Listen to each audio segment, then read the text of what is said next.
Pilkada Serentak 2020. Nah, Bapak Ibu sekalian, kita masih punya waktu, tapi hanya 12 menit saja. Boleh lebih sedikit saja. Boleh ya Mas Dian?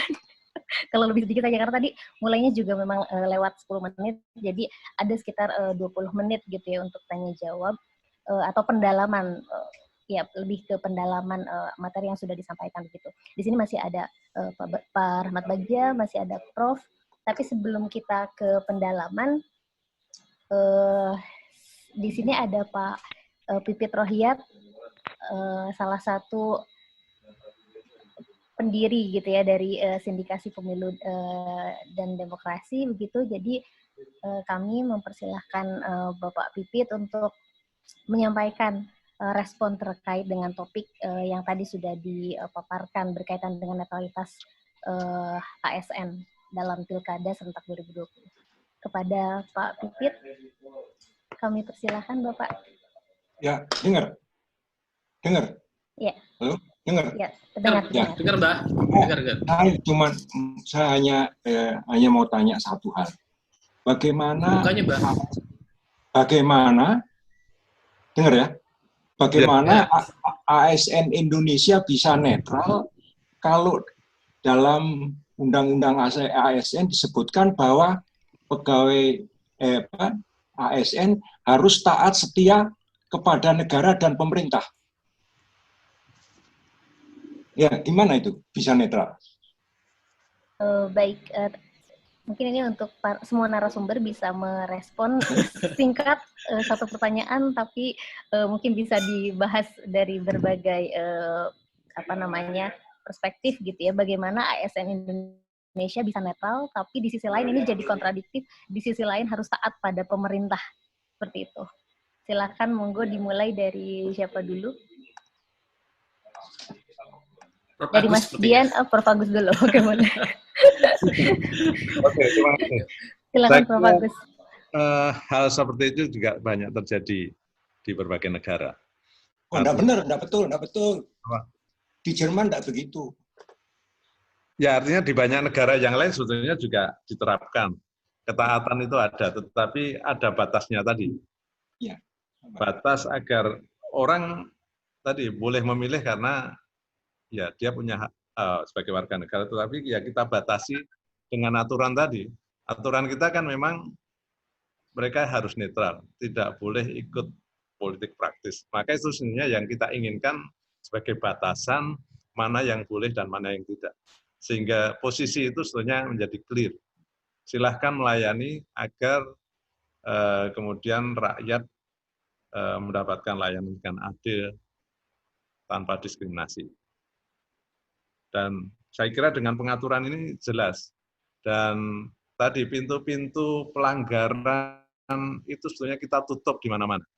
Kalau misalnya tadi ada yang melanggar, kemudian PPK-nya mendiamkan, ya tetap saja kita akan kejar sampai data kepegawaian dia, kita tutup dan dia tidak bisa apa-apa. Tidak bisa naik pangkat dan sebagainya. Jadi ada kerugian besar kalau seseorang itu melanggar. Itu sebagai upaya yang kita lakukan agar kemudian ASN tidak bermain-main politik praktis. Saya kira itu. Ya, maaf ya. Tapi itu kan bertentangan dengan pasal 23A. Taat setia pada pemerintah.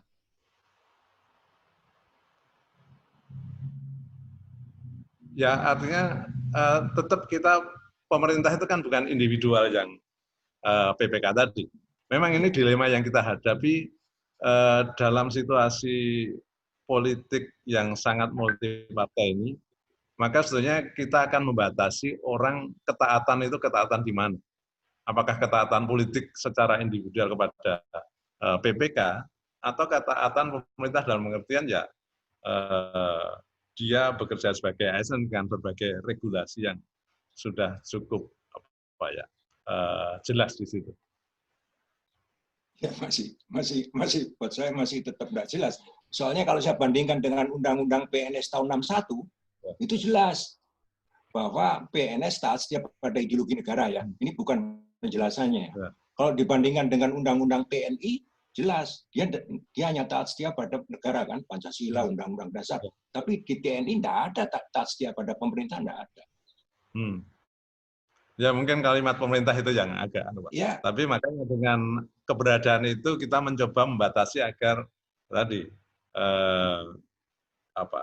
netralitas terjaga, agar dengan cara berbagai instrumen pencegahan orang bermain dalam politik praktis. Ya kalimat pemerintah itu memang saya kira ya, saya betul Pak ya. Mestinya, itu harus dicoret itu harus dicoret. Ya, memang ASN bukan dalam kewenangan pembuat kebijakan Pak.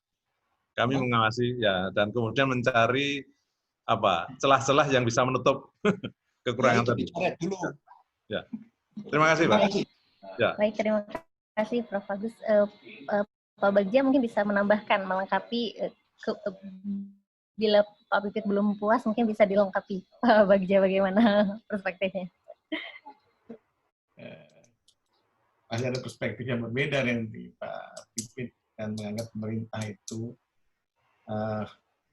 misalnya sekarang presiden sebagai individu sebagai calon peserta pemilu itu bisa dibedakan apa tidak. Itu juga jadi persoalan, makanya kami pernah mengusulkan agar masa jabatan presiden itu 8 tahun misalnya. Setelah itu nggak usah dipilih kembali, lalu berhenti. Kenapa? Persoalannya pada saat petahana misalnya. Kesulitan kita misalnya membuat aturan pada saat kampanye. Kampanye petahana itu paling sulit untuk diatur. Kenapa? Kami sudah mengusulkan kepada KPU, apakah tidak lebih baik cuti di luar tanggungan. Tapi permasalahannya presiden itu tidak boleh berhenti jabatan itu.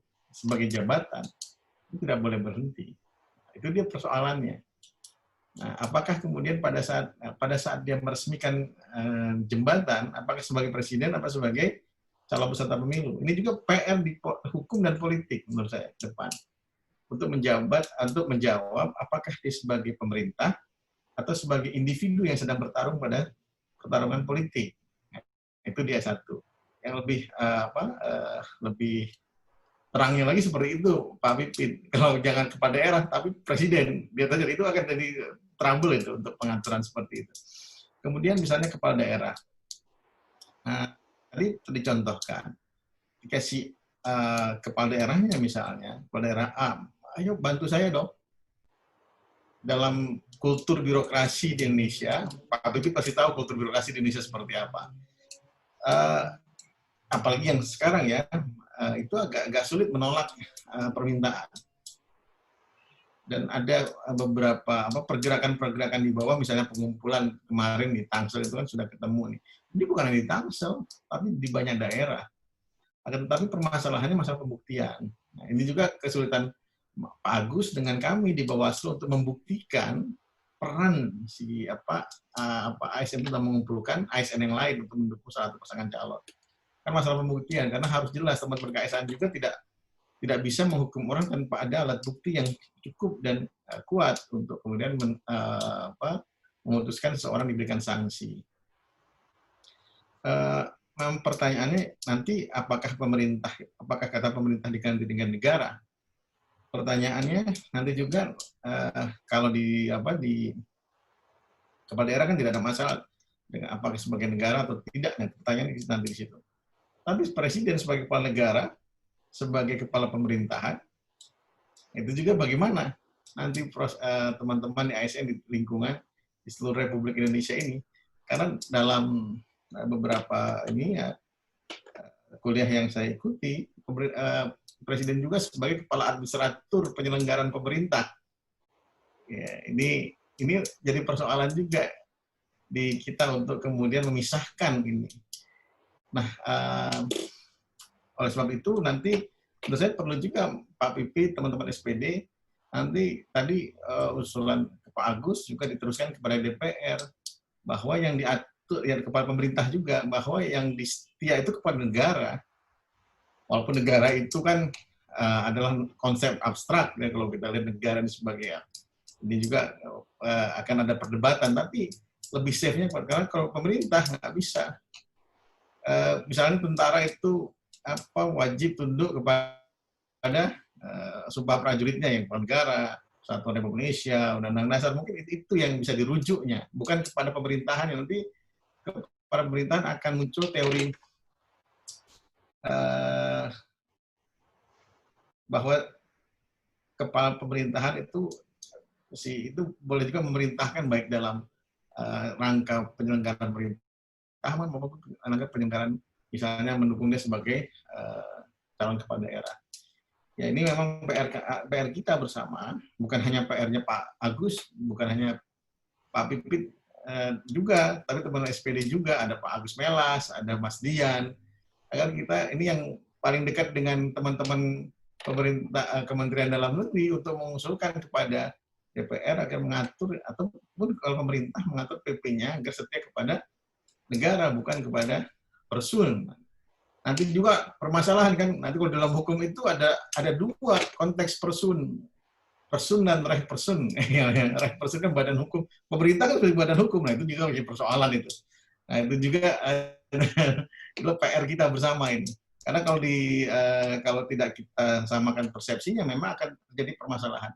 Teman-teman di daerah kesulitannya begitu, Pak Bipit. Ini atasan saya nah ada juga setia kepada atas menuruti perintah atasan. Nah ini juga PR. Apakah perintah mana yang wajib dituruti dan mana yang tidak? Kami membuka pintu untuk teman-teman ASN jika mendapatkan ada dugaan-dugaan praktek-praktek misalnya pengumpulan dana untuk kepala daerah dari ASN. Tapi itu tidak bisa dibuktikan, hanya isu jadinya. Karena orang dalam sendiri yang tahu ini, dan orang dalam nggak mau dirinya itu bermasalah kepangkatannya. Nggak ada yang berani, jarang ada yang berani. Jadi ini PR kita lah untuk ada sistem yang tegas ya, mengatur, atau PPK, pejabat pembina kepegawaiannya bukan kepala daerah misalnya, bisa saja lah, bisa diatur seperti itu, atau di tingkat sekda misalnya. Karena kalau sekdanya mau maju, berarti dia harus mundur sebagai pejabat pembina kepegawaian.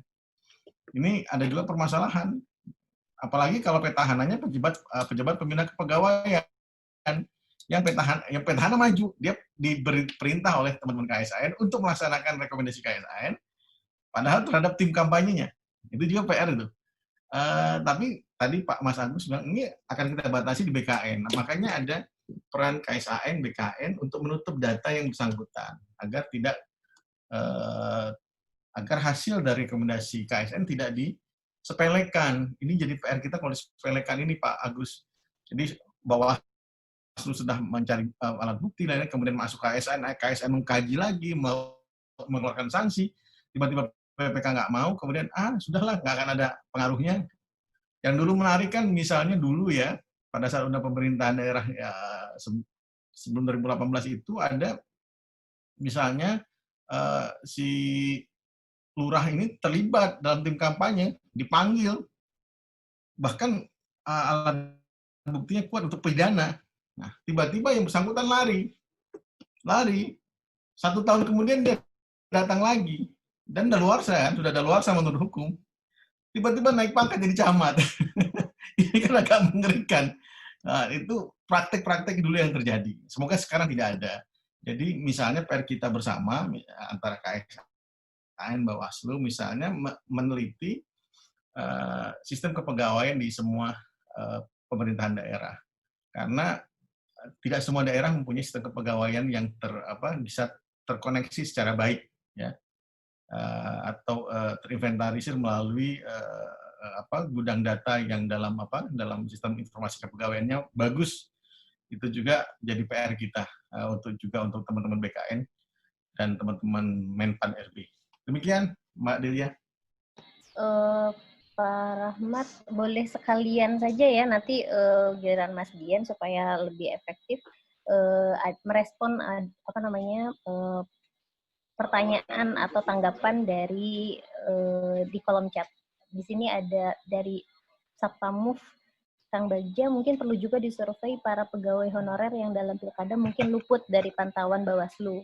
Mereka malah kadang-kadang lebih rentan untuk melakukan perintah, terutama jika petahana yang mencalonkan Jadi kalau PNS biasanya sudah punya jabatan, konon ada yang mengumpulkan saweran untuk modal pilkada bagi petahana. Itu yang pertama.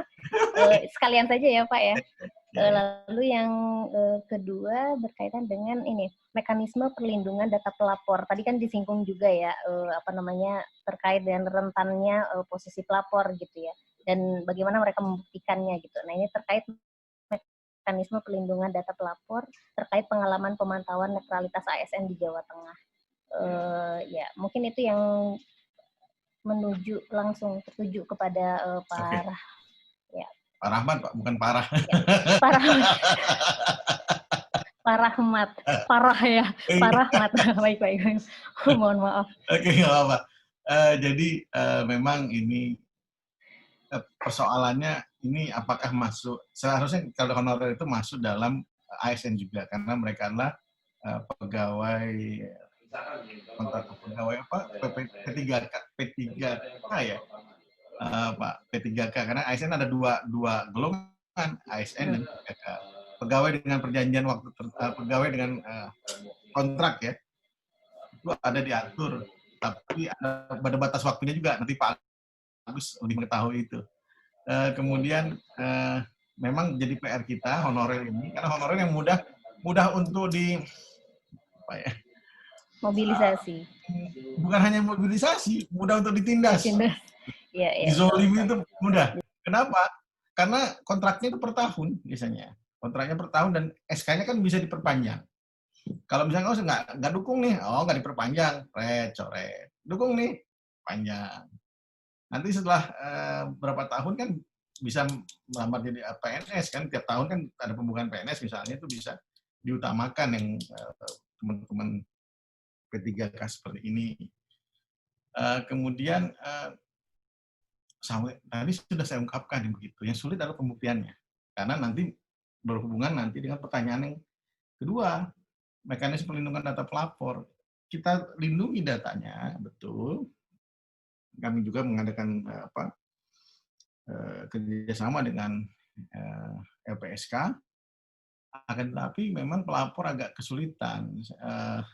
Di kita sistem perlindungan saksi dan korban itu belum membudaya ya, jadi banyak ketakutan, banyak nanti nanti saya dikucilkan, saya nggak bisa hidup lagi di PNS, karena ini kan berkaitan dengan berkaitan dengan kehidupan, Mbak. Itu sulitnya ya, tapi kita tunggu saja apakah ada teman-teman ASN misalnya bisa melaporkan masalah-masalah saweran tersebut. Masalah ketika melaporkan pun kadang-kadang sudah terlambat, sawerannya sudah dikumpulkan, sudah ini nggak ke-trace gitu, nggak ke-trace di mana uang tersebut, money-nya tidak kita bisa follow, jadi tidak bisa urut kemana nih uangnya. Nah itu yang tidak bisa, agak sulit juga dalam masalah pembuktiannya nanti, khususnya dalam ini kan masuknya ke pidana. Kemudian apa yang sudah bekerja sama dengan teman-teman KSAN, dengan LPSK. Kemudian bagaimana apalagi sentralisasi ASN di pusat, rekrutmen dan seterusnya. Nah, bisa undang-undang kita, pemerintahan undang-undang pemerintahan daerah kita jelas, undang-undang jelas kita menganut asasnya sentralisasi dan fokusnya adalah pada kabupaten kota. Itu juga jadi persoalan dalam administrasi pemerintahan daerah. Kenapa? Karena fokusnya pada kabupaten kota, tidak banyak pada provinsi. Provinsi adalah dianggap sebagai kepanjangan tangan pusat. Makanya provinsi ini sebagai dananya bukan dana sentralisasi, dananya dana konsentrasi. Jadi fokus kewenangan pemerintah pusat kepada tangan pemerintah pusat kepada pemerintah daerah, khususnya kepada Pemkab. Jadi penghubung antara pemerintah pusat dan daerah itu pemerintah provinsi. Jadi kalau sekarang ada anggapan misalnya dikumpulkan, lebih senang Bupati sama Wali Kota dikumpulkan oleh Presiden daripada oleh Gubernur. Walaupun dalam kasus tertentu, misalnya kan kasus lintas batas antara Provinsi A dan Provinsi B yang melibatkan beberapa kabupaten kota di wilayahnya, itu perlu menghadirkan Pemprov. Itulah perwakilan pemerintah pusat daerah, Pemprov ini. Jadi agak lama juga kalau ke pusat, malah tidak bisa ya menurut saya kemandirian daerah jadi bermasalah nanti. Tergantung juga kalau pilihan kita mau dipusatkan juga silahkan, atau mau di daerah. Tapi pilihan sekarang ya, pilihan politik sekarang, pilihan politik hukum sekarang adalah desentralisasi. Jadi kewenangan itu dibagikan kepada fokus kepada pemerintahan daerah, titik tekannya pada pemerintahan kabupaten kota. Jadi sulit untuk masuk lagi kepada sentralisasi. Tapi kalau politik hukumnya disetujui oleh Presiden dan DPR, monggo-monggo saja pemerintah dan DPR itu terserah dari politik hukum pada saat ini. Tapi itu juga menimbulkan tanda tanya. Kenapa terjadi reformasi? Karena salah satunya adalah sentralisasi yang begitu kuat. Itu PR juga itu. Demikian, Mbak. Baik, terima kasih Pak Rahmat Bagja, gitu. Lengkap saja ya. Ya, mungkin lanjut ke Mas Dian, merespon apa yang disampaikan di kolom chat sekaligus menutup ya Mas, dan tadi juga mungkin merespon dari apa yang disampaikan oleh Pak Pipit. Barangkali ada tambahan, silakan, monggo. Selanjutnya nanti terakhir, monggo penutup dan ada satu pertanyaan khusus kepada Prof. Agus untuk direspon terkait dengan apa yang berkembang antara kerjasama KSN dengan Bawaslu terkait netralitas ASN. Gitu. Monggo kepada Mas Dian dan Prof. Agus sekaligus menutup diskusi. Terdengar ya? Ya.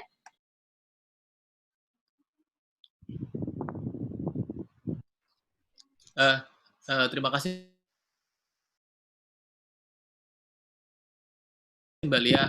Ini pertanyaan sebenarnya kan, memang kalau ngelihat pakemnya kami manggilnya Mas Pipit, memang kan beliau juga yang ngarang buku soal pemerintah bukan negara, negara bukan pemerintah. Memang kan gini, kalau dari pandangnya Mas Pipit, artinya ketika dia hidup di dua negara, itu kan Indonesia, Jerman, dia juga komparasi, kan memang ada kecenderungan itu di negara. Jadi ASN itu karena logiknya pemerintah itu bisa berganti. Di undang-undang kan 5 tahun sekali harus diganti. Artinya situlah pintu masuknya. Makanya Mas Pipit ketika melihat persoalan ini dia ada kecenderungan, dan itu pendapat saya. Artinya saya membacanya seperti itu.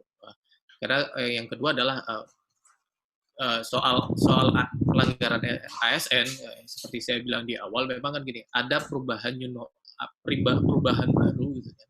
Mereka akan lebih banyak campaign itu di udara. Itu pertama.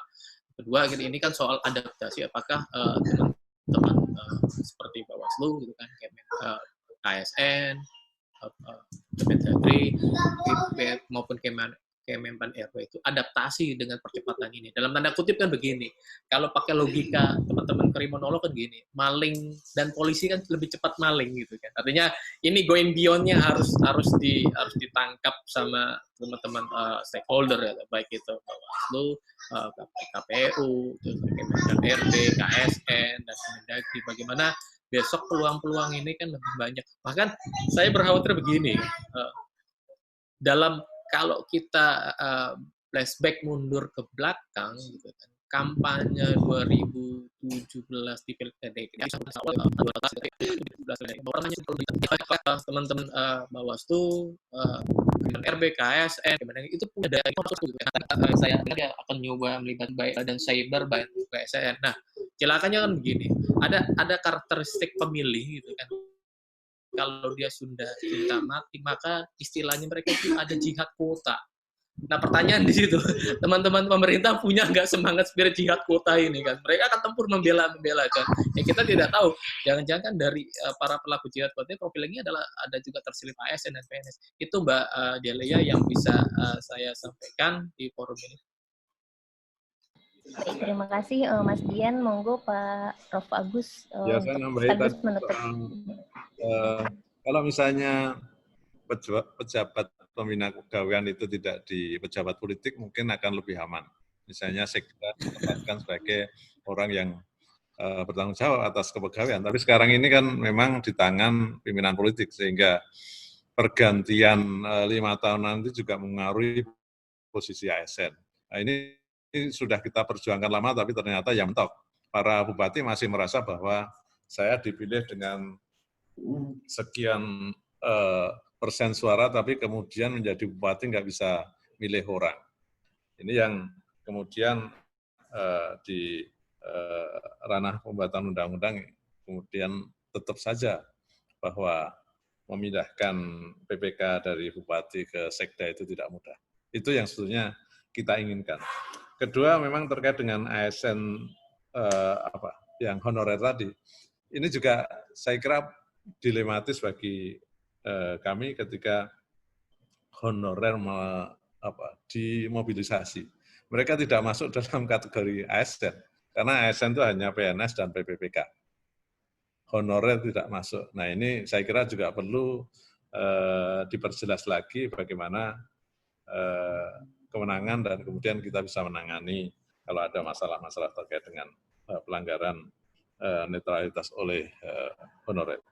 Kemudian yang terkait dengan kerjasama KSN dengan Bawaslu, saya kira memang ketika kita mendapatkan